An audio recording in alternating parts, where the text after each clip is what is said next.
কথা নকল করার পিছনে এবি সব সত্যিটা জানতে পেরে ম্যান্ডিকে কি শাস্তি দেবে। হ্যাঁ বন্ধুরা, কথা ধারাবাহিকের আজকের পর্বে আমরা দেখতে পাবো এবি ঋতুর মুখ থেকে সবটা শোনে এবং ঋতুর মুখ থেকে সবটা শুনে এবি নিজেই যায় প্রিন্সিপালের সঙ্গে কথা বলতে।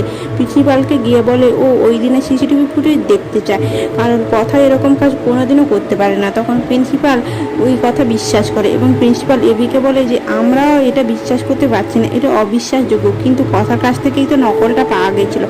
তখন এবি বলে কিন্তু ওই দিনে সিসিটিভি ফুটেজ দেখা গেলে আমরা সবটা জানতে পারবো, আর ওখানে যদি প্রমাণ হয় কথা কোনো কিছু করেনি তবে কথাটা যেন পরীক্ষায় বসতে দেওয়া হয়।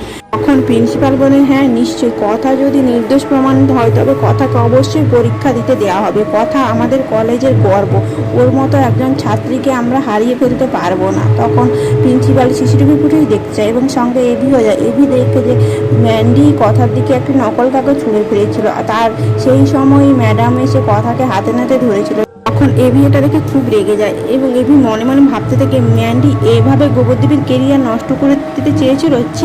এটা ভেবেও আমার খুব ঘৃণা লাগছে, ম্যান্ডি আমার বান্ধবী। এবং প্রিন্সিপাল ম্যান্ডিকে শাস্তি দিতে চাইলে প্রিন্সিপালকে বলেন যে আপনি কোনো কিছু বলবেন না, দয়া করে ম্যান্ডিকে যা বলার আমিই বলবো। বন্ধুরা, তবে এবি সব সত্যিটা জানতে পেরে ম্যান্ডিকে কি শাস্তি দেবে অবশ্যই জানতে হলে চোখ রাখুন স্টার জলসের কথা ধারাবাহিকে। ও কথা ধারাবাহিকটি তোমাদের কেমন লাগছে অবশ্যই কমেন্ট বক্সে কমেন্ট করে জানিও। ভিডিওটি ভালো লাগলে একটা লাইক করে দিও।